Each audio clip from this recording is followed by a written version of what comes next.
वो शांति थोड़े समय का है, लेकिन जो शांति परमेश्वर देता है वो अनंत भर के देता है, जीवन भर के लिए देता है। क्या आपको जीवन भर की शांति चाहिए कि थोड़े दिन की शांति चाहिए? जीवन भर की शांति चाहिए। जीवन भर की शांति उसके पास है होता है जिसके पास परमेश्वर होता है। यीशु मसीह वो परमेश्वर है जो हमारे लिए, पूरी दुनिया के लिए, पूरी मानव जाति के लिए धरती पर आया, अपने आप को कुर्बान कर दिया। यीशु मसीह 30 साल की उम्र में सेवकाई शुरू किया और 33 साल के होते होते अपने आप को कुर्बान कर दिया। बहुत सारे लोग यीशु को नहीं जानते, बहुत सारे लोग यीशु के बारे में बुरा भला बोलते हैं, नादान हैं, उनको नहीं पता कि यीशु उनके लिए क्या किया है। आमीन। तो वो यीशु जब दुनिया के अंदर आया तो ना किसी जाति के लिए आया, ना किसी धर्म के लिए आया, यीशु पूरे मानव जाति के लिए आया। यीशु मसीह किसी धर्म और जाति से मोहब्बत नहीं करता है। आज लोग अफवाह फैलाते हैं कि ये धर्म, ये जात, ये बिरादरी, ये। अब बहुत सारे लोग कहते हैं कि चर्च में जाने वाले लोगों को धर्म बदलता है, लेकिन चर्च में जाने वाले के लोगों को धर्म नहीं, उनका जीवन बदलता है। यीशु मसीह धर्म बदलने के लिए नहीं आया। अगर वो धर्म बदलने के लिए आता तो आज तक इतने लोग नहीं होते। यीशु मसीह, लोग कहते हैं ईसाई का परमेश्वर है। अगर वो ईसाई का परमेश्वर होता तो हम सबको ठीक नहीं करता। करता क्या? आज लोग जात तो बांटे ही बांटे हैं, लोग परमेश्वर को भी बांट दिए हैं। वो इनका भगवान, वो इनका भगवान, वो इनका भगवान, उनका भगवान, सब बांटे कि नहीं बांटे? यस। लेकिन देखो, पिता एक है, माँ एक है, परमेश्वर भी एक है, हमारा गुरु एक है। लेकिन बहुत सारे लोग मानने में गलती कर देते हैं।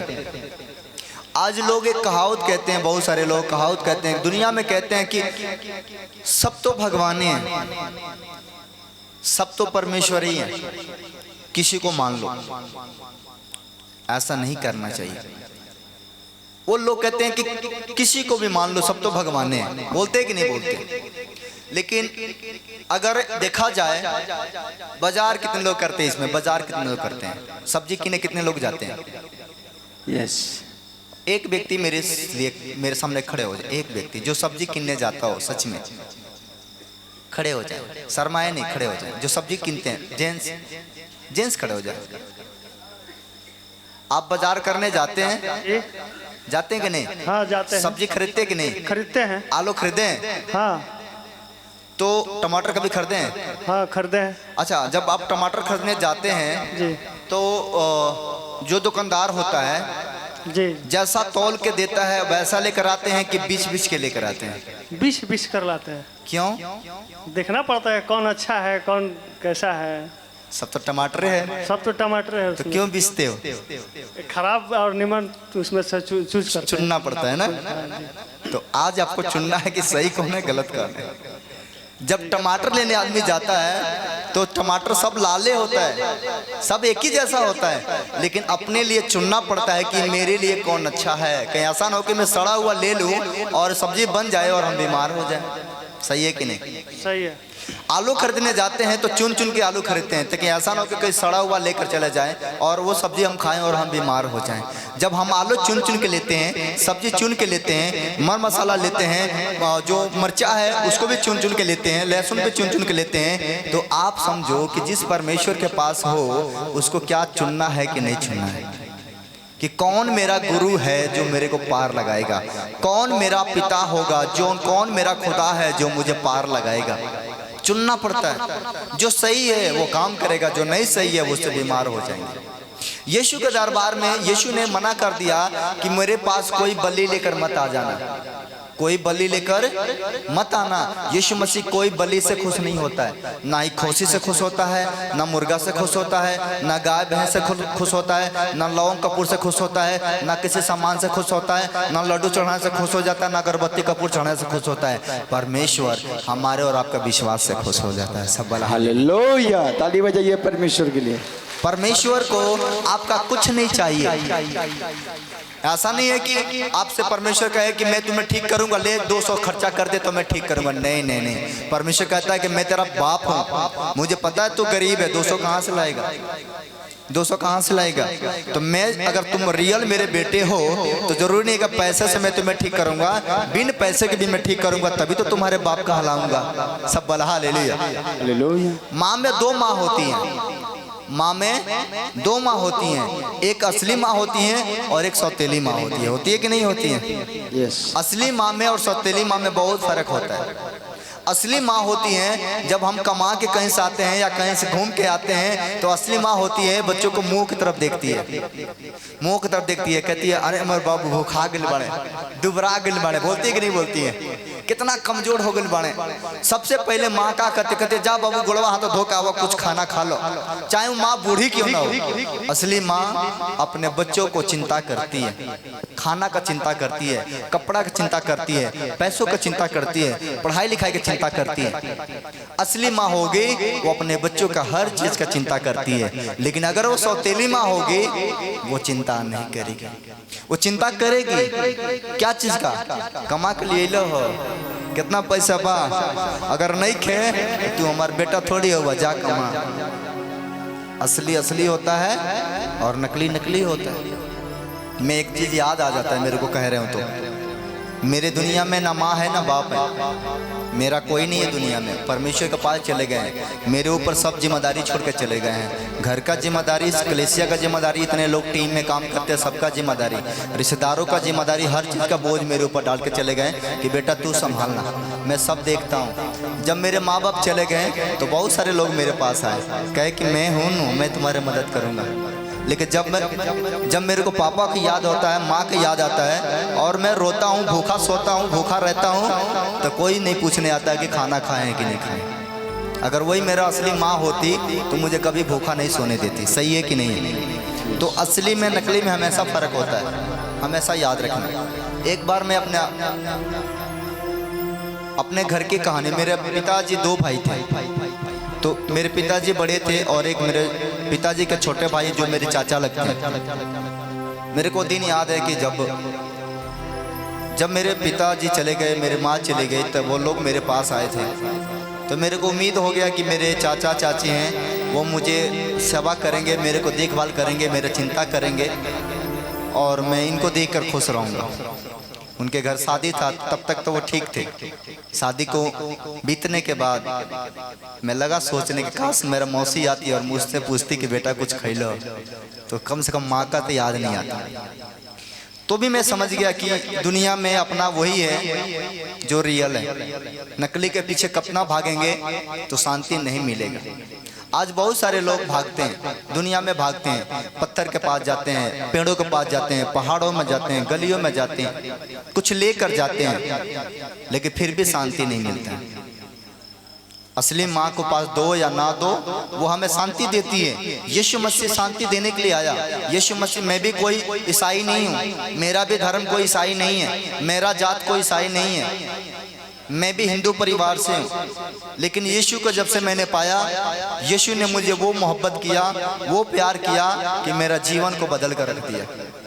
जब मेरे पापा नहीं थे और उस समय मैं प्रभु के पास जाकर रो रहा था ना, तो पवित्र आत्मा मेरे पास आया और कहा कि हे बेटा क्यों रोता है, माँ बाप चले गए लेकिन मैं तुम्हारे साथ हूँ। तब मैं समझ गया कि दुनिया में सब छोड़ सकते हैं लेकिन मेरा परमेश्वर मुझे कभी अकेला नहीं छोड़ सकता है। ताली बजाएं यीशु के लिए। उस समय से परमेश्वर ने मेरी अगुवाई करते रहा। आज बहुत सारे लोग मेरा विरोध करते हैं, बहुत सारे लोग मुझे सताते हैं।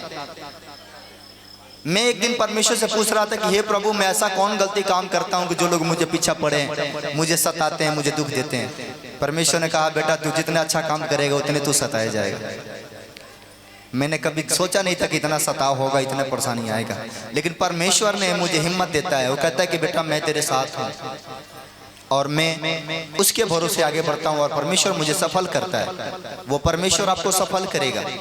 यीशु ने कहा, हे बोझ से दबे हुए लोगों, हे परिश्रम करने वाले लोगों, हे मेहनत करने वाले लोगों, मेरे पास आओ, मैं तुम्हें विश्राम और शांति दूंगा। दुनिया में शांति ढूंढने के लिए क्या क्या नहीं लोग करता है, शांति ढूंढने के लिए लोग अपने घर में क्या क्या नहीं कराता है, लेकिन सब कुछ कराने के बाद भी घर में शांति नहीं आता है। मेरी माँ जिंदा थी तब के बात बताता हूँ। मेरे माँ बीमार थी और इतना बीमार थी कि माँ ठीक ही नहीं हो रही थी। जब माँ ठीक नहीं हो रही थी तो उसका हर दरवाजे पर लेकर गया। लोग जहाँ बताते थे वहीं जाते थे, लोग जहाँ बताते थे वहीं जाते थे। लोग कहते थे ये कर दो ठीक हो जाएगा, ये चढ़ा दो ठीक हो जाएगा, ये मन्नत भाग लो ठीक हो जाएगा। लेकिन सब कुछ करने के बाद भी मेरे माँ ठीक नहीं हुई। सब बोला हालेलुया। कितने मेरे बात सुन रहे हैं? आप ध्यान से सुनने के बाद, अगर आप ध्यान से सुनोगे तो मैं आपके लिए दुआ करूंगा और प्रभु आपको आशीष देंगे। आमीन। क्या आप ध्यान से सुनोगे? ओके। तो कुछ लोगों ने कहा मेरी माँ बहुत बड़ा भक्त थी, लेकिन उसकी भक्ति से कोई उसको लाभ नहीं होता। जितना वो भक्ति करती थी उतने बीमार होते जा रहे थे, उतने बीमार होते जा रहे थे। और एक दिन इतना बीमार हो गई कि वो न चल सकती थी, न बैठ सकती थी, न जी सकती थी, न मर सकती थी। लोगों ने कहा कि घर में हवन करा दो। घर में जो हवन समझ रहे हैं कि नहीं? लोगों ने कहा घर में हवन कराओ तो घर में शांति आ जाएगा। पिताजी ने कहीं से कर्जी काट के पैसा लेकर आए और हवन का व्यवस्था किए और हवन हुआ। लेकिन हवन होने के बाद भी घर में शांति नहीं थी। हवन हो गया, पूजा पाठ हो गया, 9 दिन भगवत कथा करा लिए, सारा कार्यक्रम करा लिए, लेकिन सब कुछ करने के बाद भी शांति नहीं मिला। आज जितने लोग अपने सोचते हैं कि मैं इतना कर लूँगा, ये कर लूँगा, ये कर लूँगा, शांति आ जाएगा, तो ये सब करने से कभी शांति नहीं आएगी। मेरे माँ ने सब कुछ किया, पापा ने कर्जी काट के बोझ ले ले। एक तो लोग कहावत कहते हैं कि धनवान को धन मिलता है, गरीब को भिक्षा नहीं मिलता है। आप धनवान हो तो बहुत धन मिलेगा, लेकिन अगर आप गरीब हो नो तो 10 रुपया पड़ोसी जल्दी नहीं देंगे। ये बात लिख लेना। मेरे को दिन याद है कि जब माँ बीमार थी, साइकिल मांगने जाते थे तो बोलते थे पंचर हो गया। वो दिन याद है कि जब मोटरसाइकिल मांगने जाते थे कि पड़ौना जाना है इलाज कराने के लिए, तो बोलते थे तेले नहीं, रहते हुए भी बहाना करते थे। वो दिन भी मुझे याद है। तब मैंने टूट के बिखर के और मैं चले गया हिमाचल कमाने के लिए। और वहाँ जब मैं काम कर रहा था, वहाँ पर एक बहन ने मुझे यीशु के बारे में बताई थी। पहली बार मैं यीशु को नहीं जानता था, पहली बार यीशु के बारे में बताई। मैंने कहा यार मैं तो इतना भगवान को मानता हूँ, यीशु कौन है जो मुझे ठीक कर सकता है? मैंने उससे कहा कि ये तो ईसाई का परमेश्वर। मैं भी कहा ईसाई का परमेश्वर हो तो मुझे क्या ठीक करेंगे? ये उस बहन ने मुझे कही भाई आपको कोई धर्म और जात नहीं बदलना है, सिर्फ विश्वास करना है। कोई धर्म नहीं बदलना, कोई बिरादरी नहीं चेंज करना है। आप जिस बिरादरी में उसी में रहो, जिस जाति में उसी में रहो, आपको कोई धर्म जात नहीं बदलना है, सिर्फ यीशु पर विश्वास करना है। मैंने कहा कौन सी बड़ी बात है, इतने लोगों पर विश्वास करता हूँ तो एक बार यीशु पर विश्वास करके देखता हूँ। और मैंने उसी दिन यीशु पर विश्वास किया।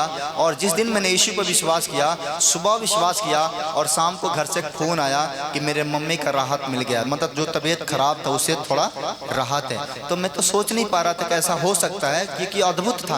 दूसरे दिन, तीसरा दिन, चौथा दिन, एक दिन मैंने चर्च में चला गया और जाकर वहाँ प्रार्थना करने लगा। और मैं यही कह रहा था कि हे प्रभु अगर मेरी माँ ठीक हो जाएगी ना तो मैं जिंदगी भर आपको नहीं भूलूंगा।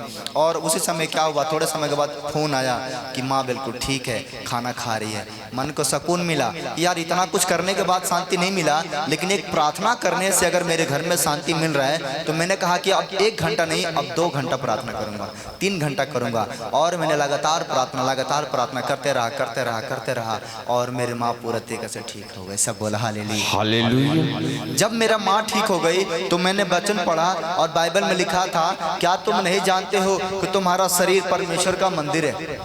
क्या तुम नहीं जानते हो कि तुम्हारा शरीर परमेश्वर का मंदिर है और परमेश्वर की आत्मा तुम में वास करता है? मैंने कहा कि अगर परमेश्वर का आत्मा मुझ में है तो मैं तो बहुत बड़ा गलती कर रहा हूँ।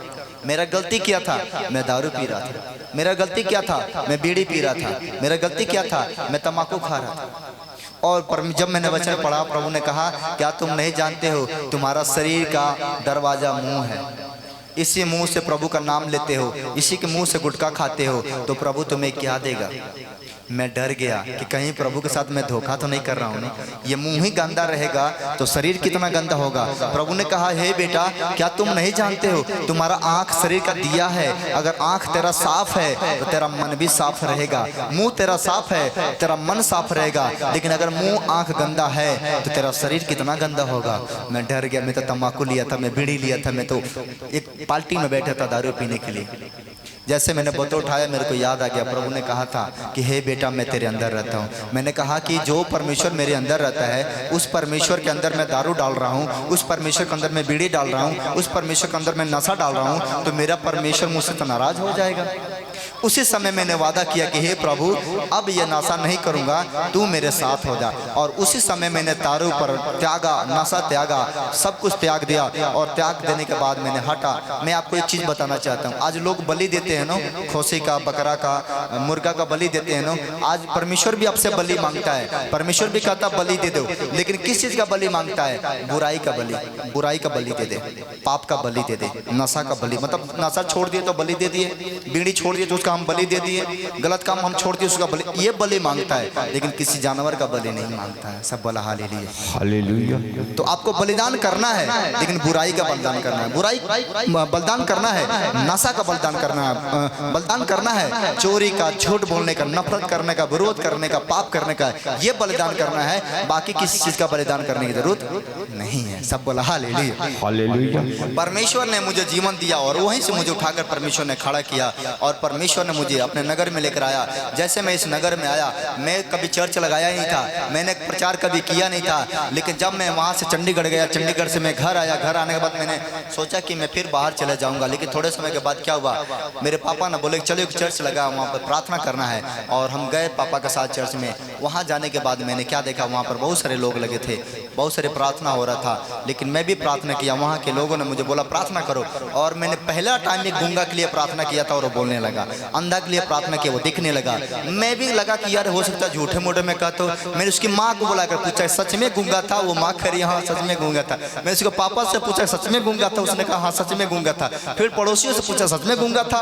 मेरे को शक था कि ऐसा नहीं कि झूठ मूठ में ये बोल रहे हैं, लेकिन जब रियली पता लगा मैं समझ गया कि प्रभु चाहता है कि मैं लोगों के लिए दुआ करूं। सब बोला हालेलुया, हालेलुया। आप समझ रहे कि नहीं? इस प्रकार से दर दर ठोकर खाने के बाद, दर दर ताना खाने के बाद प्रभु ने मुझे खड़ा किया। और जब से मैंने खड़ा हुआ मेरे घर तो बदल ही बदला, कितने लोगों को जीवन बदल गया। सब बोला हालेलुया। आज मेरे द्वारा कितने घर परिवार के लोग शांति से हैं, बहुत सारे लोग नशा से मुक्त हो गए, बहुत सारे लोग बुराई छोड़ दिए, बहुत सारे लोगों को नौकरी नहीं था नौकरी मिला, बहुत सारे लोगों को वीजा मिला, बहुत सारे औरतें जिनके पास बच्चा नहीं था बच्चा मिला। कितने गवाहियां मेरे पास है। मैं खुश इस बात से होता हूं जब दूसरा कोई ठीक होता है, मेरे को खुशी मिलता है कि मेरा मेहनत सफल हो गया। सब बोला हालेलुया। तो यीशु मसीह किसी धर्म और जाति के लिए नहीं आया, यीशु मसीह हम सब के लिए आया है। जो उस पर विश्वास करेगा वो नाश ना होगा, अनंत जीवन पाएगा। सब बोला हालेलुया, हालेलुया। तब से आज तक मैंने दारू पर, गलत चीजों पर हाथ नहीं लगाया और मेरा जीवन बदल दिया और परमेश्वर ने मुझे जीरो से हीरो बना दिया। Hallelujah, hallelujah. आप मुझे बताओ कि मैंने क्या बदला? जीवन। क्या बदला? जीवन। मैंने धर्म बदल लिया? नहीं। ये धर्म बदलना होता है अगर मेरे घर का दुख खत्म हो जाए धर्म बदलना होता है? नहीं। अगर नशा खत्म हो जाए तो धर्म बदलना होता है? नहीं। अगर बुराई करना छोड़ दिए तो धर्म बदलना होता है? नहीं। कोई आपको धर्म बदलने की जरूरत नहीं है, आपको बुरा चीज बदलने की जरूरत है, परमेश्वर आपको मिल जाएगा। सब बोला हालेलुया, हालेलुया। यीशु मसीह एक व्यक्ति के पास जाते हैं, कुछ वचन से सीखेंगे। रमेश सर कहाँ गए? बैठा उनको। हम एक वचन से सीखेंगे कि यीशु मसीह जब जा रहे थे तो वहां पर एक व्यक्ति से मिलते हैं जो लकवा का रोगी था, जिसको बोलते हैं अपाहिज। ऐसा व्यक्ति था। कितने लोग सुनने के लिए तैयार है? रेडी हो? यस। प्रभु आत्मा में शांति दे। यस। हाँ, बैठ के और वचन को पढ़ेंगे मेरे साथ। मत्ती उसका 9 उसका पहला आयत, मत्ती उसका 9 उसका पहला आयत पढ़ेंगे और आप सब बड़े ध्यान से सुनेंगे। आपको क्या क्या चेंज करना है? किस पे विश्वास करना है? किस पर? यीशु, यीशु पर विश्वास करना है। धर्म और जात नहीं बदलना है। समझ रहे हैं कि नहीं? यीशु पर क्या करना है? हमें विश्वास करना। अगर उसके विश्वास करने से आपको लाभ हो, उसके विश्वास करने से आपको शांति मिलता हो, उसके घर में आने से आपको सुकून मिलता है तो आओ। नहीं आता है तो बाकी तो आप आजाद हो, जहां जा सकते हैं। सही है कि नहीं? यस। अगर यहाँ पर आने के बाद आपको लगता है कि मुझे अच्छा लगता है तो इसका मतलब कि जहाँ परमेश्वर है वहाँ शांति है, जहाँ परमेश्वर नहीं है वहाँ शांति नहीं है, वहाँ शैतान रहता है। कितने लोगों को अच्छा लगता है आकर यहाँ पर? ऐसा लगता है कि मैं अच्छा जगह आ गया। अच्छा लगता है? प्रभु यहाँ है। उसका सामने कोई ठहर ना सकेगा। हालेलुया। हालेलुया। क्या लिखा है यहाँ पर, पढ़ें। फिर वह नाव पर चढ़कर पार गया और अपने नगर में आया और देखी कई लोग लकवा के एक रोगी को खाट पर रखकर आगे पढ़ें। उसके पास लाए। यीशु ने उनका विश्वास देखकर उस लकवे के रोगी से कहा, हे पुत्र, ढाढ़स बांध, तेरे पाप क्षमा हुए। कितनी बड़ी बात है। एक लकवा का रोगी था जो चलने से, अभी देख रहे हैं आपके सामने कितने लोग चले कि नहीं? कितने लोग देखें? नस में दिक्कत था, पैर में दिक्कत था, चले कि नहीं? सबसे बड़ी बात यीशु के अंदर क्या है कि वो किसी पापी को मारता नहीं है, किसी पापी को सजाए नहीं देता है। यीशु मसीह पापियों को मारने नहीं आया, यीशु मसीह पाप को मारने आया। किसको मारने आया? पाप का। पापी कौन है? हम सब क्या हैं? पापी। पाप कौन है? जो हमारे अंदर होकर करता है। हम नहीं चाहते कि गलती हो, लेकिन होता है। हम नहीं चाहते हैं बुराई हो, लेकिन होता है। हम नहीं चाहते कि भाई भाई में झगड़ा हो, लेकिन होता है। ये क्या है? पाप। कहाँ है? हमारे अंदर। जब तक हमारे अंदर पाप है, तब तक हमारे घर में शांति नहीं आएगा। यीशु मसीह के जब हम पुकारते हैं और जब यीशु का नाम लेते हैं, तो हमारे अंदर से पाप को परमेश्वर मारता है। तो जब पाप निकल जाता है, तो पापी ठीक हो जाता है। सब बोला हालेलुया। जैसे नॉर्मल समझो, एक व्यक्ति को मान लो दुष्ट आत्मा पकड़ा है, एक व्यक्ति को, किसी को दुष्ट आत्मा पकड़ा है, तो दुष्ट आत्मा को जिसको पकड़ता है, उस व्यक्ति को ये नहीं पता रहता है कि मेरा कपड़ा किधर है। उसको ये नहीं पता होता कि मेरा माँ कौन है, मेरे बाप कौन है, मेरा भाई कौन है, मेरे लोग कौन है। जिसको अंदर दुष्ट आत्मा होता है, उसको किसी चीज का पता नहीं रहता है। रहता है कि नहीं रहता है? नहीं रहता है, क्योंकि जिसके अंदर दुष्ट आत्मा रहता है, उसको किसी चीज का पता नहीं रहता है। कब कपड़ा खोल देगा, कब क्या कर देगा, उसको कुछ पता नहीं है। तो जिसके अंदर दुष्ट आत्मा होता है, उसको किसी चीज का पता नहीं होता है। लेकिन जब दुष्ट आत्माओं को निकाल दिया जाएगा, जब वो शैतान अंदर से निकल जाएगा, तो वो आदमी अपने आप सही हो जाएगा। कितने मेरे बात सुन रहे हैं? जब दुष्ट आत्मा निकल जाएगा, तो आदमी अपने आप क्या हो जाएगा? ठीक हो जाएगा।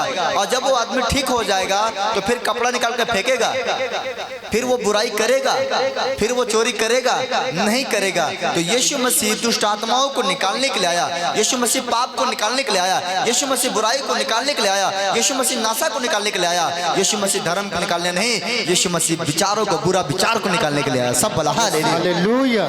आप समझ पा रहे कि नहीं?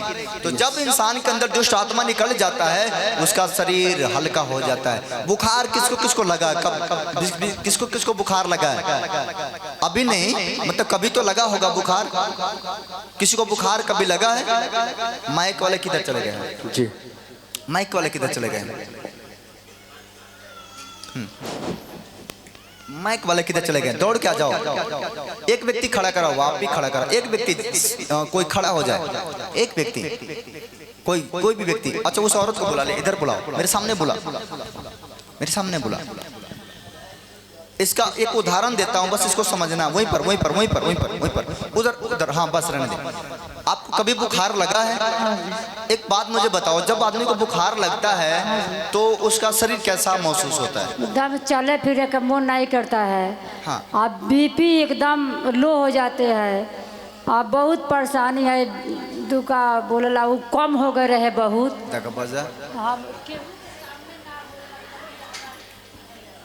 ये अपन दुख में बता लगा। मैं ये नहीं पूछ रहा हूँ, मैं एक उदाहरण पूछ रहा हूँ कि बुखार लगता है तो कैसे फील होता है, ये मैं पूछ रहा हूँ। बहुत महसूस होता है, चलने फिरे का मन ना करता है, खाना खाने का मन नहीं करता है ना। हाँ, खाना खाने का मन नहीं करता, चलने का मन नहीं करता है, शरीर भारी हो जाता है, बोझ जैसा लगता है, ऐसा लगता है कितना शरीर पे कुछ लादा हुआ है, ऐसा होता है। हाँ जी, हाँ जी। ये सेम कंडीशन सबके घर के ऊपर है। ये बुखार नहीं है, ये शैतानी शक्तियां हैं, ये सबके घर के ऊपर है। जब आदमी के घर के ऊपर दुष्ट आत्मा हावी हो जाता है, अभी खड़ा रखना, दुष्ट आत्मा हावी हो जाता है, सपना में ऐसा कौन व्यक्ति है जो सपना देखता है और सपना में हाथ गोड़ चलाता है, लेकिन ऐसा लगता है कि मेरा हाथ गोड़ चलता नहीं है, मैं बना हुआ है। कितने लोग देखे सपना में हाथ गोड़ चलाते हैं लेकिन भाग नहीं पाते हैं? क्या मतलब है? शैतान जब हावी हो जाता है तो सपना के अंदर लोग भागते नहीं है। यही कारण है कि आप दिन भर मेहनत करते हो, कमाते हो, खाते हो, लेकिन आप आगे निकलना चाहते हो, निकल नहीं पाते हो। क्यों? क्योंकि आपके पीछे दुष्ट आत्मा लगा दिया गया है, आपके अंदर जादू टोना शक्ति काम कर रही है, आपके पीछे पुरखों को श्राप काम कर रहा है। अब हाथ गोड़ चला रहे हो लेकिन निकल नहीं पा रहे हो, क्योंकि दुष्ट आत्मा पीछे किया है। जब तक वो निकलेगा नहीं तब तक आपका काम सफल नहीं होगा। एक व्यक्ति को जब बुखार लगता है तो उसका शरीर भारी हो जाता है, उसका शरीर में आलस हो जाता है, उसका सर भारी हो जाता है, शरीर गर्म हो जाता है, वो व्यक्ति बेचैन हो जाता है, उसको बेचैनी हो जाता है ऑटोमेटिक। ऐसा होता है कि नहीं होता है? लेकिन अब देखना कि जब उस व्यक्ति के अंदर से दवा देकर बुखार को निकाल दिया जाता है, जब आदमी के अंदर से बुखार निकल जाता है तो कैसा फील होता है? हल्का हो जाते हैं। शरीर कैसा हो जाता है? हल्का हो जाते हैं, खनान हो जाता है। तो मैं तो चाहता हूं कि आपके अंदर जो बैठा है, जो आपके घर में बैठा है, जो आपके पुरखों से बैठा है, जो आपके सर पे सवार है, वो दुष्ट आत्मा को जब निकाल दिया जाएगा तो आपका घर खाली हो जाएगा। जब आपका घर खाली होगा तो जो कुछ करोगे सफल हो जाओगे। सफल। हालेलुया, ताली बजाइए परमेश्वर के लिए। वो सेम बुखार के जैसे आपके परिवार के अंदर काम कर रहा है, सेम वही कंडीशन में काम कर रहा है कि आप कभी आगे ना निकल सको। यीशु मसीह मनुष्य को मारने नहीं, यीशु मसीह शैतान को मारने के लिए आया। शैतान जब तक आपके घर में काम करेगा तब तक आपका काम नहीं बनेगा, लेकिन जब दुष्ट आत्मा निकाल दिया जाएगा आपके घर में शांति आ जाएगा। सब बोला हालेलुया। यीशु मसीह शैतान को मारने के आया। यीशु मसीह का दुश्मन कोई मनुष्य नहीं, यीशु का दुश्मन शैतान है। शैतान जिस दिन मारा जाएगा उस दिन आपका आजादी मिल जाएगा। सब बोला हालेलुया। कितना चाहते हो कि आपके घर से बुखार निकाल दिया जाए? यस। चाहते हो? आज मैं सबके घर से बुखार निकालूंगा, आमीन। सबके घर से दुष्ट आत्मा निकालूंगा जो घर में बैठा हुआ है। जब तक नहीं निकलेगा कितना भी काम करोगे सफल नहीं होगे। कोख बांध दिया गया है, आपका आशीष बांध दिया गया है, दुकान चलाते हो दुकान बांध दिया गया है ताकि इसको कभी नहीं मिले, कभी आगे ना बढ़े। लेकिन आज परमेश्वर इन सारे चीजों से आपको आजाद करेगा। बोलो आमीन। आमीन। आजाद होना चाहते हो? यस। कितना चाहते हैं कि आज हम आजाद हो जाए? आज मैं आपका घर आजाद करूंगा, शरीर आजाद तो बाद में करूंगा। सबसे पहले आपके घर में जो बैठा है उस डाकू को निकालेंगे। निकाल देंगे नहीं? यस, आज निकालेंगे आप सबके घर से, और उसका हड्डियां कपा देंगे आज यहीं से। और जब यहाँ से घर जाओगे बड़े बड़े काम होंगे। आमीन। ओके, यहाँ पर देखो क्या लिखा। हाँ, हे पुत्र धाड़स बांध। जब एक लकवा को रोगी को ले आया गया यीशु के पास, और यीशु के पास आता है, वो लकवा का रोगी है, कुछ नहीं कर पाता है, और यीशु कहते हैं, यीशु ने उनसे उस पर पढ़ो फिर क्या लिखा है। यीशु ने उनका विश्वास देखकर, यीशु ने उनका विश्वास देखा, उस लकवे के रोगी से कहा, उस लकवे के रोगी से कहा, हे पुत्र धाड़स बांध, हे पुत्र विश्वास रख, तेरा पाप क्षमा हुए। तेरा पाप क्षमा। जब तक पाप क्षमा नहीं होगा तब तक बीमारी खत्म नहीं होगी। पाप क्या है? पाप कितने लोग जानते हो? पाप कई प्रकार का है, पाप एक प्रकार का नहीं है। सैंपल प्रकार पाप तीन प्रकार से एंट्री करता है। तीन प्रकार से पाप इंसान के अंदर घुसता है, ये बात को ध्यान रखना। इंसान के अंदर पाप घुसता है देखने से। अगर आप कुछ गलत चीज देख रहे हो तो आपके अंदर पाप समा जाएगा। गलत चीज देखने से, गलत बात सुनने से। आप किसी का बात सुन रहे हो ना कि फलाना चिलाना ऐसा वैसा, तेरे बात सुनते हो ना, तो कान से सुनोगे तो आपके अंदर फीलिंग आएगा, और कान के द्वारा पाप आपके अंदर समा जाएगा। तीसरा, पाप करने से। तीन तरीका से पाप शरीर के अंदर एंट्री लेता है। ऐसे तो बहुत तरीका से एंट्री लेता है, लेकिन तीन मेन हो जाता है जिसके द्वारा पाप हमारे घर के अंदर आता है, हमारे शरीर के अंदर आता है। और जब शरीर के अंदर पाप आता है तो वो जिस हिसाब का पाप होगा, अगर आप वो बेविचार का पाप होगा तो वो बार बार बेविचार करेगा। चोरी का पाप होगा तो बार बार आपको कोई काम नहीं कराएगा, सिर्फ चोरी कराएगा। झगड़ा का पाप होगा तो अगर आपके अंदर झगड़ा का पाप है तो सिर्फ झगड़ा कराएगा आपके घर में, और कुछ नहीं करेगा, खाली लड़ाई करेगा, लड़ाई करेगा, लड़ाई करेगा। तो कई प्रकार के होते हैं। तो एक एक प्रकार के चीजों को जब तक निकाला नहीं जाएगा तब तक आपके घर में शांति नहीं मिलेगा। आप कहते हो कि मेरे घर में रोज झगड़ा होता है, इसका मतलब क्या है? पाप का झगड़ा। झगड़ा वाला जो पाप का आत्मा है वो आपके घर में है। जब तक वो आपके घर में रहेगा आपके घर में शांति नहीं मिलेगी। कितने समझ पा रहे हैं? जब वो निकल जाएगा, एक औरत मेरे पास आई, उसको शादी को 40 साल हो गया था और 40 साल के बाद एक भी बच्चे नहीं थे, लेकिन वो रो रही थी और मेरे पास आई और मैंने कहा कि बेटा तुझे क्या हुआ? उसने कही मेरे को 40 साल हो गया, बच्चा नहीं है। मैंने जैसे पेट पर हाथ रखा, उसके अंदर का दुष्ट आत्मा चिल्लाने लगा और जैसे दुष्ट आत्मा निकला, उसको 3 महीने के बाद मेरे पास आई और कहती है पापा जी मैं 2 महीने से प्रेग्नेंट हूँ। Yes hallelujah. वो पाप जब तक उसके अंदर था वो बच्चा होने नहीं दे रहा था, लेकिन जब मैंने प्रार्थना किया और निकला, उसका जीवन का रास्ता खुल गया और 3 महीने के बाद गवाही लेकर आई और उसके बाद 1 साल के बाद जब आती है बच्चा के साथ गवाही लेकर, मैं उसका घर भी गया था जाकर देखने के लिए कि सच में बच्चा 40 साल के बाद हुआ कैसे, तो सबसे सुंदर बच्चा पैदा हुआ था। सब बोला हालेलुया। वो बच्चा का छठियार में भी हम गए थे कि हम देखे कि 40 साल के बाद बच्चा हुआ है तो कैसा हुआ है। इतना स्मार्ट बच्चा हुआ था। परमेश्वर देता है, बंधन टूटती हैं। जब मैं सर पे हाथ रखता हूं तो बंधन टूटती हैं। हाथ रखने से बंधन टूटती है। हाथ रखने से 2 काम होता है। हाथ रखने से 2 काम होता है। आपको मैं बताना चाहता हूं कि बहुत सारे जादू टोना करने वाला औरत होंगी, वो भी आपके ऊपर हाथ रखी होगी, बैठा दी होंगी, ले जा जे ले रघु ते ढोत रघु। ऐसा भी होता है। जब शादी विवाह होता है, घर में नया काम होता है, तो आती हैं बुढ़िया आती हैं, नाक बजाते आती हैं और कहती है ए बेटी जा जुग जुग रही हो। 3 बार जा जुग जुग रही है ये बेटी। और जब बेटी ससुराल जाती है तो 3 महीने के बाद कहती है जुग जुग जी, जुग जुग जी।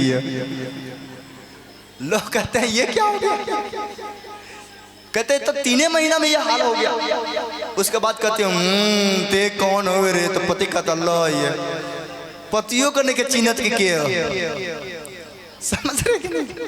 ऐसे हाथ रख देती है औरत, जाना जुग जुग जिया ना जाना। ऐसे करते हैं लोग। हाथ रखने से दुष्ट आत्मा आती भी है और हाथ रखने से दुष्ट आत्मा जाती भी है। Hallelujah hallelujah. अगर उसने हाथ रख के आपको परेशान कर दिया है, मैं आज हाथ रख के भेजूंगा, उसका शक्ति खत्म हो जाएगा यीशु के नाम में। हालेलुया। समझ रहे कि नहीं? मेरे पास एक बार क्या हुआ, प्रचार कर रहे थे मैं और एक औरत, एक नहीं 2 औरत मेरे ऊपर जादू कर रही थी। इसमें आती हैं कलाकार भी आती हैं, ऐसा नहीं है कलाकार नहीं आती हैं, सब तरीके के लोग आते हैं। कितने सुन रहे हैं? 2 औरत थी, एक मेरे दाएं बैठी थी, एक मेरे बाएं बैठी थी। वो आई और वो मुझे आजमा रही थी, मुझे चेक कर रही थी कि इनके पास क्या पावर है। और मेरे को तो समझ नहीं आ रहा था, पहले नहीं समझा मैंने। मैं प्रार्थना कर रहा था यीशु के नाम से लोग चंगे हो जाए, चंगे हो जाए, चंगे हो जाए। और वो दोनों औरत क्या कर रही थी पता नहीं क्या ली थी, ऐसे करके ऐसे करती थी। एक दाएं से भेज रही थी मेरे पास, एक बाएं से मेरे पास भेज रही थी। दोनों तरफ से जादू मेरे ऊपर कर रहे थे। मेरे को तो पता नहीं लग रहा था क्योंकि मेरे पास यीशु खड़ा था। बाद में मेरे को पवित्र आत्मा ने कहा बेटा देख ये 2 औरत है ना तेरे ऊपर जादू कर रही है। मैंने कहा प्रभु किधर है? मैं तो दिख नहीं रहा हूँ। परमेश्वर कहा चुप, तुझे प्रार्थना करना होगा। मैंने कहा मैं क्या करूं, ये तो जादू टोना कर रही है, तो करने दो। परमेश्वर ने कहा ना बेटा सावधान हो जाओ, प्रार्थना कर इसके लिए। मैंने कहा परमेश्वर मुझे क्या करना चाहिए? मेरे को तो गुस्सा आ गया, या प्रार्थना करा वाली भी है कि जादू करने वाली भी है। मेरे को गुस्सा। मैंने कहा मेरे चर्च में ऐसे भी लोग आते हैं जादू करने वाले। मैंने कहा कि इसके साथ क्या होगा परमेश्वर? उसने कहा कि कुछ मत कर, तू सिर्फ मुंह से बोल दे तेरे अंदर के दुष्ट आत्मा तेरे पास चले जाए। मैंने कहा जिस व्यक्ति ने मेरे ऊपर दुष्ट आत्माओं को भेजा है उसके अंदर के दुष्ट आत्मा उसके पास चले जाए। एक मंत्र सिखाता हूं। मंत्र कितने सीखना चाहेंगे? जो आज मंत्र सीखेगा उसके घर में जादू टोना नहीं काम करेगा। कितना लोग सीखेंगे? मैं मंत्र सिखाऊं। मंत्र आज लोगों को जीवन में मंत्र काम करेगा। मंत्र सिखा देता। मंत्र वो भी मंत्र मारेगी, आपको भी मंत्र मारना है। कैसे मंत्र मारना है मैं बताता हूं। एक लड़की मेरे पास आ जा, चल आ जा, तू कोई भी आ जा मेरे पास आ जा, इधर आ जा, यहाँ खड़ा हो जा। मान लो कि मंत्र सीख लेना। कितने सीखना चाहेंगे? जल्दी से ध्यान से सीख लेना, बाद में नहीं बताऊंगा। मान लो कि ये व्यक्ति मेरे को रोज परेशान करती है, या तू दूसरा लड़की है, दूसरा यहाँ खड़ा हो जा, मेरे को तो परेशान कर ही नहीं सकती, मैं तो ऐसे कर दूंगा, काम खत्म, इधर खड़ा हो। आपके घर का समस्या बताता हूँ। ये व्यक्ति जब ये घर से रोज तैयार होकर निकलती है, सज धज के निकलती है, ये देखती है कहाँ जा तड़ी, देखती है, और ये क्या करती है, दुष्ट आत्मा को पीछे लगा देती है। ऐसे बोल, दुष्ट आत्मा बोल, इसके पीछे जा, बोल दी इसने। ये बेचारी को कुछ पत्ते नहीं के चोल दो, रास्ता में जाती है, सर में दर्द, कमर में दर्द, घुटने में दर्द, प्रॉब्लम, ये टेंशन, वो बीमारी, वो खर्चा, ये परेशान हो जाती है बेचारी। और ये रोज इसके साथ ऐसे ही करती है, इसके बच्चे के साथ, इसके साथ, पति के साथ, पत्नी के साथ, बच्चों के साथ, सबके साथ ये बार बार दुष्ट आत्मा को भेज देती है, और ये बेचारी जाती है, बीमार हो जाती है। जहाँ 500 लगना वहाँ 5,000 लगा देती है ना, और ये रोज वही करती है, लेकिन इसको पता ही नहीं है कि इसको वापस कैसे करना है। अगर आपको भी कोई ऐसा जादू टोना करता है, अगर आपको भी ऐसे लोग परेशान करते हैं, अगर आज कोई मर्द भी जादू टोना करते हैं, अगर ऐसा भी करता है तो डरना नहीं है। आज मैं मंत्र बता देता हूँ, उसका मुंह काला हो जाएगा। आपको करना है क्या है, मैं पहले बता देता हूँ कि उस औरत के साथ हुआ क्या था। जब वो औरत दाएं बाएं से मेरे ऊपर कर रही थी, तो मंत्र आ रहा था, मेरे को पता नहीं चल रहा था, बाद में पता चला वो मंत्र आ रहा था। तो जैसे बिजली, जैसे लाइट वाला जो बिजली होता है ना, जब उसको सटाया जाता है उसमें से करंट गिड़ करता है कि नहीं करता है, ऐसे उनके शक्तियां आती थी। तो मेरे को नहीं समझ में आया कि ये मेरे ऊपर क्या कर रहे हैं, लेकिन जब पवित्र आत्मा ने बोला इसके शक्ति को वापस कर दे, मैंने कहा जिसने मेरे ऊपर जादू टोना कर रहा है उसका जादू टोना यीशु के नाम से उसको वापस हो जाए। वो मेरे पास भेज रही थी, मैं उसके पास भेज रहा था, वो मेरे पास भेज रही थी, मैं उसका मंत्र तंत्र उसके पास भेज रहा था। 3 बार ऐसा हुआ, चौथा बार परमेश्वर ने कहा भेज, और उसने भेजी मेरे ऊपर जादू टोना की। मैंने कहा इसका जादू टोना शक्ति इसी को लग जाए। ओ बेचारा, दोनों औरत को तो तेरी में बचा ही नहीं, वो लगी नाचने, कूदने, खेलने। तो लोगों को लगा कि ये भूत खेलती है, लेकिन वो करते ही में तो आग लग गई। वो बच्चे मेरे को मर रहा था। मैंने कहा कितने को सताई होगी इसने, कितने को रुलाई होगी। मैंने कहा परमेश्वर इसको आग लगा दे, आग लगा दे, आग लगा दे। ये बेचारी रो रही थी, चिल्ला रही थी, और मैंने कहा परमेश्वर क्या करना है। उसने कहा फिर प्रार्थना कर। मैंने कहा जाओ पवित्र आत्मा इसको छू ले। मैं बता रहा हूँ भाई साहब, 5 मिनट नहीं लगा, वो दोनों एक इधर भाग रही थी, एक इधर भाग रही थी। मैंने कहा पकड़ो इन लोगों को, पकड़ो। लोगों को लग रहा था दुष्ट आत्मा भाग रहा था, लेकिन मैंने देखा इसका जादू टोना के भाग रहा है।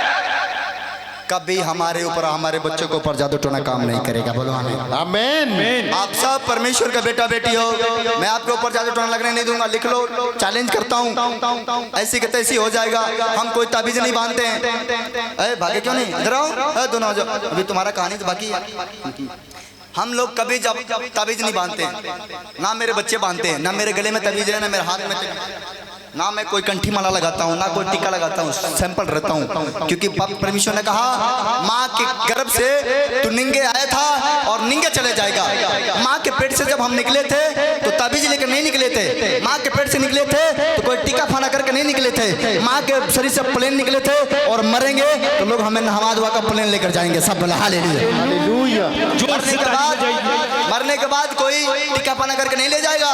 अरे जब मर जाएंगे ना लोग प्लेन करके लेके जाएंगे। जैसे माँ के गर्भ से निकला हूँ वैसा हमें रहना चाहिए, और आपको वैसा रहना चाहिए। विश्वास रखना चाहिए कि जो परमेश्वर 9 महीना माँ के गर्भ में संभाल सकता है वो पृथ्वी पर हमें संभाल सकता है। समझ रहे कि नहीं।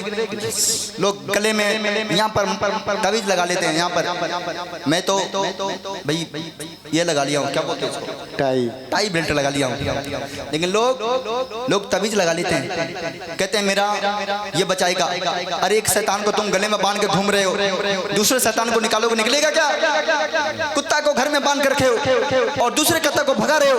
अरे तुम्हारे गले वाला कुत्ता भी तुम्हें नुकसान कर रहा है। सब बलहा ले लिया। हालेलुया। जितने लोग तवीज बांध कर घूमते हैं, कभी घर में सुख शांति नहीं मिलता है। लिख लो आज, कभी नहीं मिलेगा। और नहीं तो जिंदगी तबाह होते जाएगा, दिन पर दिन गिरते जाओगे। ये हो सकता है एक कुत्ता दूसरे कुत्तों को भगा दे? हो सकता है क्या? एक चोर दूसरे चोर को मारे? अरे चोर गले में बना है और दूसरे चोर को भगा रहे हो, कैसे भागेगा? नहीं भाग सकता है। अगर वो भागेगा ना तो ये राज करेगा, मैं तो खा रहा हूँ भाई साहब, खूब ऐश कर रहा हूँ। मैं सिखा देता हूँ आपको। ये रोज करती है, पीछे पीछे ये बेचारी जाती है, बीमार हो जाती है। चल हाजमा नहीं, देख ध्यान से देख। और इसको पता नहीं है मेरे ऊपर क्या कर रही है। और बाद में जाती है किसी के बाद तंत्र मंत्र कराती है, कहती है बाबा साहब देख लो मेरे को क्या हो गया।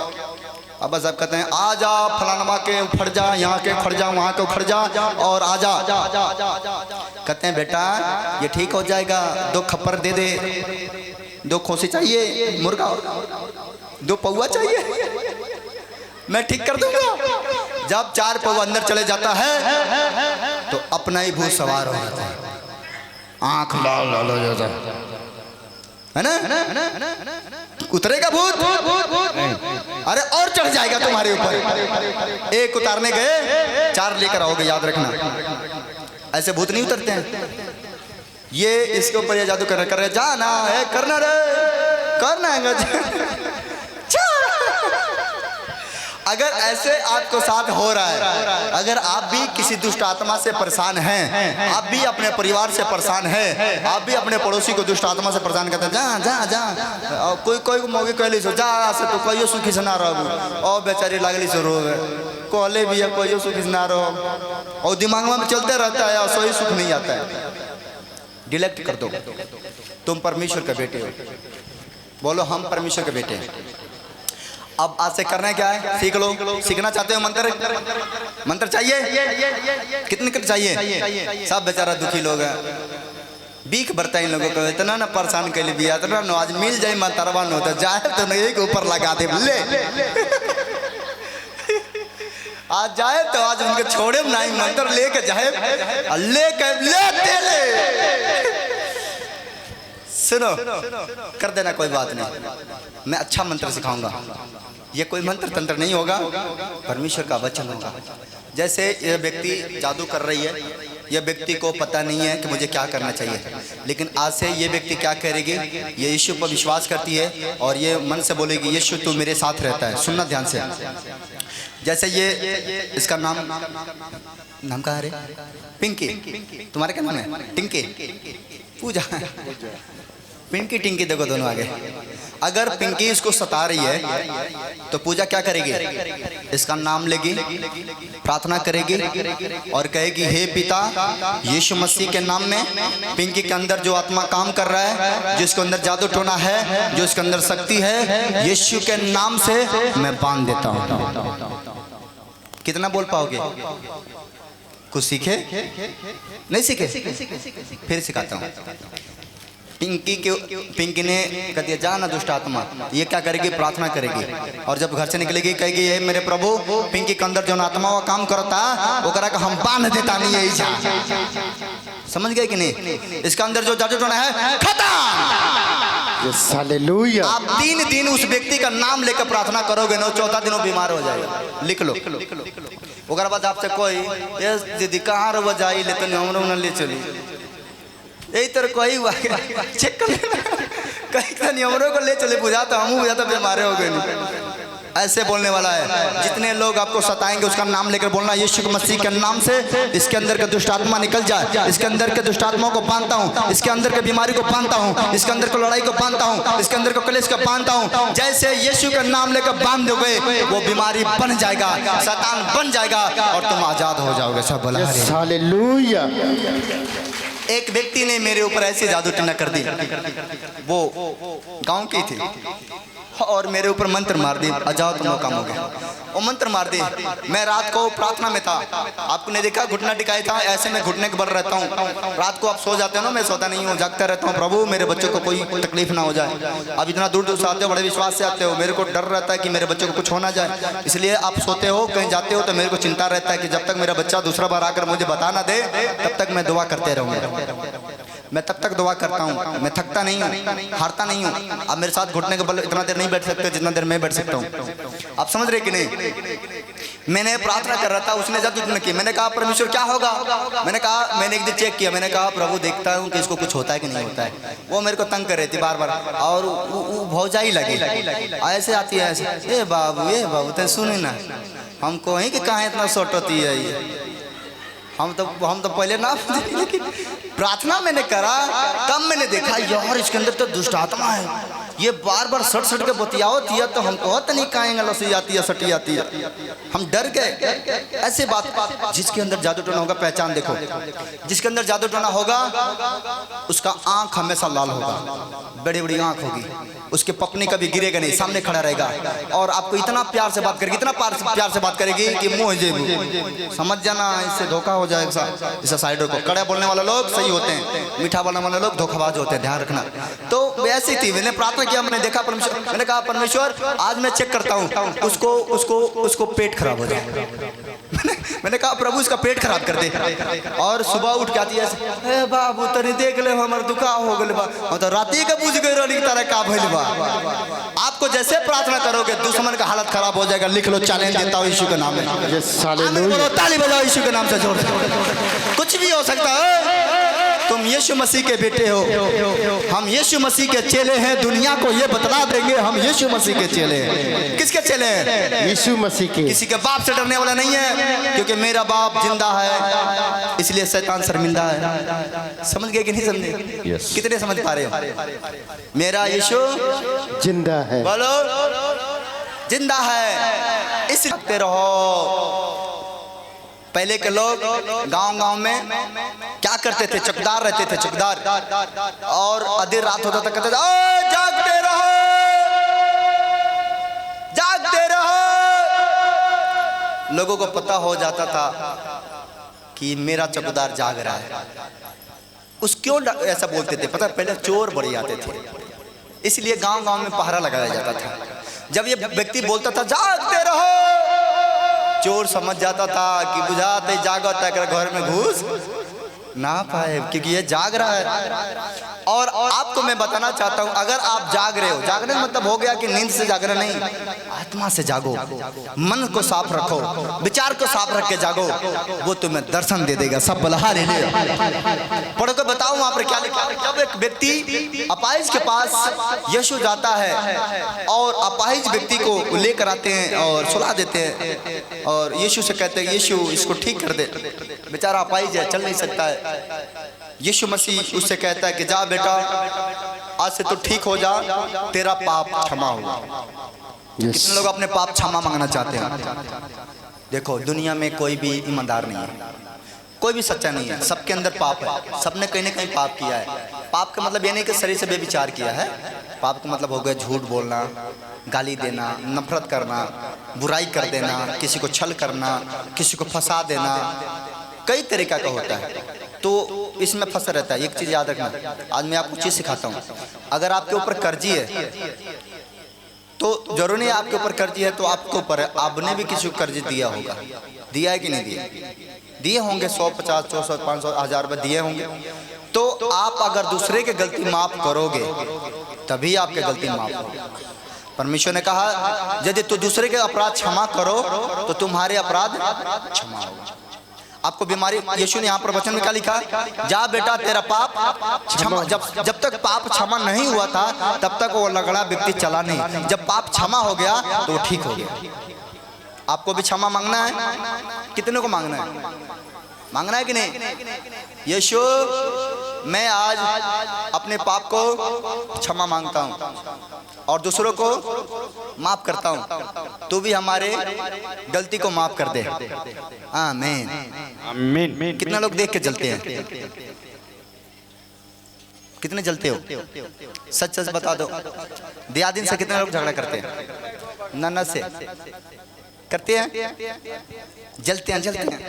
आज बड़ी बैठ के खाए खतरा, जलती है। ननद से नहीं जलना, क्योंकि ननद का भाई तुम्हारे कब्जे में है। इसलिए ननद से नहीं जलना। उसके भाई को कब्जा करके रखे हो और ननद से जलते हो, नहीं जलना। अगर जलन है उसे माफ कर दो। भाभी को माफ कर दो, भाई को माफ कर दो, बहन को माफ कर दो। अगर आपके अंदर, मैं 2 मिनट का समय दूंगा, अगर आपके अंदर किसी के प्रति नफरत है, जलन है, ईर्ष्या है, तो उसे माफ कर दो। माफ करोगे? नफरत इतना बड़ा चीज है ना भाई साहब, कि भाई भाई की तरफ देखने नहीं देता है। सगा भाई की तरफ देखने नहीं देगा, कहेगा ये देखिए इनका कहो, इनका से कौन बनी। माँ, एक ही माँ के कोख से 2 भाई पैदा हुए, यह जलन पैदा करता है। अपने भाई से नफरत नहीं, अपने भाई से प्रेम रखना। पत्नी से नफरत नहीं, प्रेम रखना। बच्चों से नफरत नहीं, प्रेम रखना। ये आपका जीवन है, प्रभु आपको शांति देगा। चलो अपने भाई को माफ करके दिखाओ। माफ करो दिल से, दिल से। माँ को, भाई को, बहन को, ननद को, नंदाई को, जो भी है, जो भी आपके मन में आ जाए। आपका पड़ोसी अगर आपके साथ दुश्मनी किया है ना, तो माफ कर दो। अगर आपको ठीक होना है तो, नहीं तो नहीं करो। चलो घुटने के बल आ जाओ, घुटने के बल जैसे मैंने आया था। शर्माओ मत, अपने आशीष लेकर जाओ। तुम्हें बच्चा चाहिए, कहा हो क्या चाहिए? बच्चा चाहिए। बच्चा चाहिए ना? कैसा लगा? 5 साल? 5 साल। हालेलुया, ताली बजाइए परमेश्वर के लिए। परमेश्वर ने मुझे कहा तेरे को मैं बेटा दूंगा। मैं बोलता हूँ वो सुनता है। मैं जो तेरे लिए बोल दूंगा वही तेरे को होगा। लिख ले दिन तारीख। मैं तेरे लिए क्या बोल रहा हूँ। चाहिए बेटा? हाँ चाहिए। नहीं चाहिए? चाहिए। तेरे को लोग ताना मारते हैं? गाँव में बहुत ताना मारते हैं। अच्छा, तेरे को ताना मारते कैसा लगता है? बहुत दुख लगता है। तो दुख लगता है ना? तो उनको भी कहती है जा तौरों का इधर हो जा, जा जा, ऐसा बोलती है? नहीं बोलती है ना? माफ करती है, तेरे को बेटा होगा। अब मैं, लेकिन तू अपने भाई को माफ कर दे रहा है, झगड़ा करने वाले को माफ करेगी? माफ कर देंगे। बैठ जा, माफ कर। तेरे को मैं प्रार्थना करूंगा, तेरे को बेटा होगा। मेरे को आज का दिन तारीख डायरी में लिख लेना, कॉपी कलम से, कि मेरे को मेरे मुंह से तेरे लिए क्या निकला था। क्योंकि मेरा मुंह उनके तरफ है, मेरा घुटना उनके तरफ है, मेरा हाथ उनके तरफ। मैं बोलता हूँ वो लिखता है। मेरा हर एक वाणी को प्रभु लिखता है कि मैं क्या बोलता हूँ वो सुनता है। तो अपने भाई को और अपने घर वालों को या जो भी है सबको माफ कर। अब सब माफ करो। चलो आंखें बंद करो। जो आपके मन में आ जाए कि ये मेरे साथ ऐसा छल किया है, गलती किया है, धोखा किया है, नफरत किया है, पाप किया है, उसे माफ करना है। जो भी आपके मन में आ जाए उसको माफ करना, दिल से माफ करना। ए मेरे पिता, ये बच्चे जिसको माफ कर रहे हैं उसका माफी मिल जाए, उसका जीवन बच जाए, उसका जीवन बच जाए, उसका जीवन बच जाए, उसका जीवन बच जाए, उसका जीवन बच जाए। ए मेरे पिता, इनकी गलती जो कर रहे हैं मेरे प्रभु, जिनको ये माफ़ करेंगे उनका माफ़ी मिलेगा। मेरे पिता, मैं तुमसे विनती करता हूँ सबके ऊपर, आप सब माफ़ी अब तो निकल गया सको एक पड़ी खाली वही लोग कौन हो। चल घुटने के बला बैठ के खाना खाए के बेरा, चल घुटने के बला, घुटने के बला, बैठ घुटने के बल, बैठ जा दिल से। ओ यहोवा, मेरे पिता, तेरे वचन में लिखा यदि तू दूसरे के अपराध क्षमा करो तो तुम्हारा भी अपराध क्षमा होगा। मैं भी मेरे प्रभु जितने मुझे सता रहे हैं तेरे नाम से क्षमा कर देता हूँ। जितने मेरे विरोध में खड़े हैं सबको मैं यीशु के नाम से माफ़ कर देता हूँ। जितने मेरे प्रभु मेरे को दुख देते हैं, मेरे ऊपर कंप्लेन किए हैं, मेरे ऊपर केस किए हैं, मेरे को झूठे इंजाम में फंसा रहे हैं, आज मैं भी उन्हें माफ़ करता हूँ यीशु के नाम में। तेरा वचन में लिखा प्रभु, बदला लेना मेरा काम है, बदला लेना तेरा काम नहीं है। मैं हर एक व्यक्ति को माफ़ करता हूँ, जितने लोग मेरे खिलाफ हैं सबको मैं माफ़ करता हूँ। मेरे प्रभु दिल से आज उन सबको मैं माफ़ करता हूँ यीशु मसीह के नाम में। उनके परिवार को मैं माफ़ करता हूँ, उनके माँ बाप को माफ़ करता हूँ, उनके बच्चों को, उनके घर को, खानदान को माफ़ करता हूँ यीशु के नाम में। मैं अपने पूरे नगर को, पूरे देश को, पूरे गाँव को माफ़ करता हूँ यीशु मसीह के नाम में। मैं प्रार्थना करता प्रभु मेरे प्रार्थना को सुनना और सबको आशीष देना। चर्च में आए हुए हर एक व्यक्ति जिसको माफ़ कर रहे हैं उनकी गलती माफ़ हो जाए।